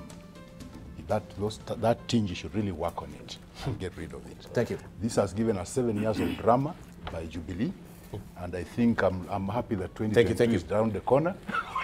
Thank you. We'll get rid of this drama. What Dr. Boni Halwale, Aaron Cheruiyot, and a lot of the people around the Deputy President are doing is called subterfuge. Asking, who are these foreigners? Are they real businessmen? How did they enter? Which are the offices? That is subterfuge. Stop it. But I want to leave them with that one question. Who is the system? Maybe you'll answer next week. Right. Next week we'll look at who is the system. Thank you very much for your valued company. And before we do the wind up, I just want to give you also the True North. That is just to give you the day's activities that we have in our diaries. Media briefing on coronavirus at the Aga Khan University Hospital is today. New initiative to support public education on coronavirus to be announced. Also, World Animal Protection will launch the Animal Protection Index report today as well. Report ranks countries using policies and legislations enacted to protect animals. And finally, a post giver for you, our quotable quotes, right? This is the quote of the day. Truth is hard, propaganda is cheap. That is the Shen Stock saying this. Edward Cheriot, I gave you your closing remarks, didn't I? You only gave these two. Which two? No. Everyone gave their closing remarks. Everyone did. I was saying that was your. Unless you.